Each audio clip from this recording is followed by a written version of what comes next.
Did busting have the same meaning it has today when the Ghostbusters theme song came out with the lyrics "Bustin' makes me feel good"? No. Similarly, boner used to mean mistake rather than erection. So you'll see a lot of characters in old superhero comics talking about huge boners. No, it became hilarious retroactively. What celebrated movie actually has a terrible message? Most 90s rom-coms.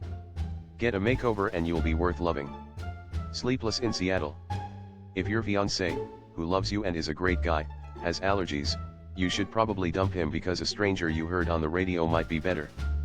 People who knew celebrities before they made it big. Who was it and what were they like? Adam Sandler and I were in the same dorm at NYU.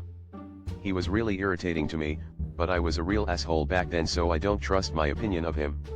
Tony Hawk was just a regular skater kid like everyone else. He did have the only full-sized half-pipe in town, which made him a big local celebrity, but other than that he was just one of us. Laid back and nice to everyone. I grew up with Matthew Lillard. He was always the class clown. He was born to play Shaggy. Chris Hemsworth. His manager was my buddy and I used to get him into clubs and take him around LA introducing him to people. I've run into him a few times since he blew up and he always gives me a bear hug and tells whoever he's with she babysat me when I moved to LA. I love him, the sweetest guy. LPT, Starbucks tap water is cleaner than the water bottles they sell. I used to work at the company that manufactured the filtration systems as well as the filters themselves. Many popular restaurants, McDonald's, Five Guys, Costco, etc., use the same brand. However, Starbucks pays an arm and a leg for their special filters. We had to develop an entire manufacturing process specifically for their filters. Why did they not realize the key to good brewed coffee is not over-roasting the beans to shit? Who didn't deserve the amount of hate they got? Lindy Chamberlain. A dingo actually did eat her baby, but no one believed her, and she was destroyed in the media and then convicted of murder over it. Ryan White, the poor kid who got AIDS from a blood transfusion when he was a teenager in the 80s. They tried keeping him out of school and made him eat school lunch by himself using throwaway trays and plastic spoons and forks. He didn't deserve any of the crap they gave him. The random guy Reddit docs as the Boston Marathon bomber. Richard Jewell. The pain of being the prime suspect for the Atlanta Olympics bombing for months and months he endured when he actually saved lives. They dropped the investigation, but the media had done its damage. Neither the media nor the police ever apologized to him. LPT, if someone accidentally sends you something embarrassing when meaning to send something else, simply respond "I don't see it" or "It's not loading for me." Never mention it again. You save them from embarrassment and save yourself from an awkward situation. Assert dominance, send them something even more embarrassing in return.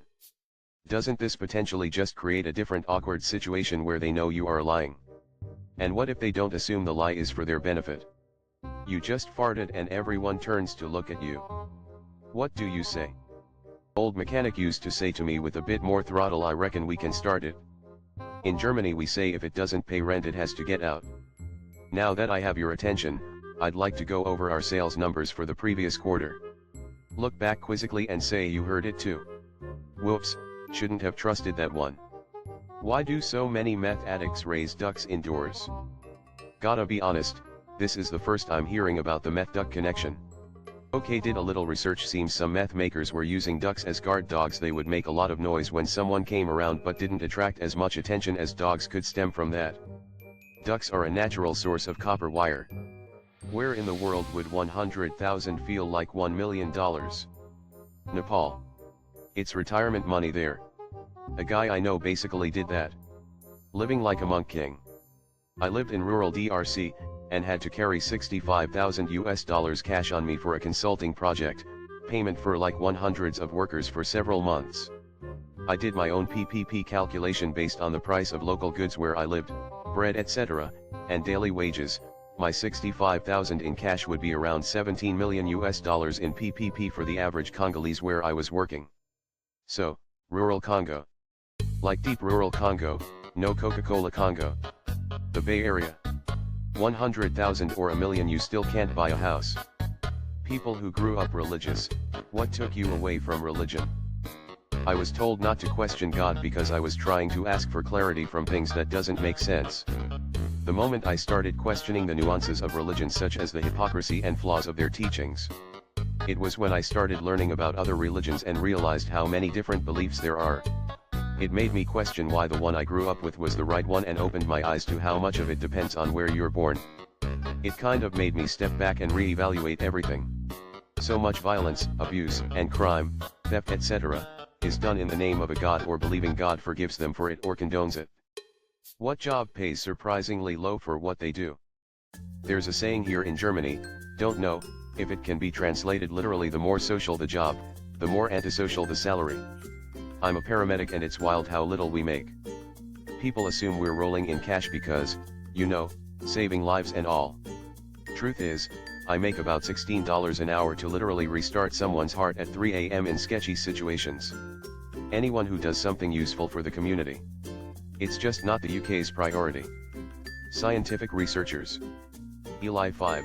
Why do Texans have to wrap their pipes and drip their faucets when it freezes? Why don't they just do whatever it is that people in Minnesota do in order to avoid pipes bursting when it freezes? I'm sure that they do what we do here in Sweden, which is to bury pipes deep, insulate them, keep crawl spaces and such insulated and heated, sometimes even wrap electrical heating tape around them, and pipes still break every winter. Pipes in Minnesota will burst if they're not protected either. But there the pipes are put below the frost line, which is several feet down.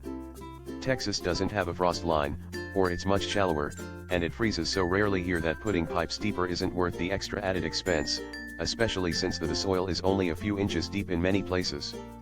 You'd have to dig through rock to put in the pipes deeper. It's the 1600s. What's your job? I probably died in childbirth, so nothing. Farmer. 90% of everyone on here would be a farmer too. I'm left-handed, so I'd probably be hanged as a witch. LPT, don't want to take your top off at the pool. Buy a rash guard. It has improved my life more than I can tell. It also saves a huge amount of sunscreen. And keeps off the jellyfish. Probably less of a problem in your local pool. Source: am Australian who loves being in the water but burns if I stand too close to an open window. Rashis are also great for sun protection if you live in a part of the world where the UV is damaging. Also great for preventing UV damage and sunburns. I got so many peeling sunburns on my back when I was a kid, I don't want to think about what that might mean for my skin cancer risk. Australian here.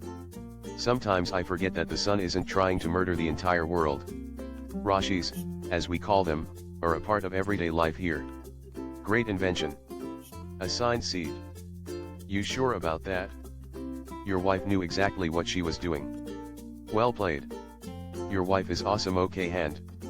Mandatory chapel is a wild concept. Like and subscribe.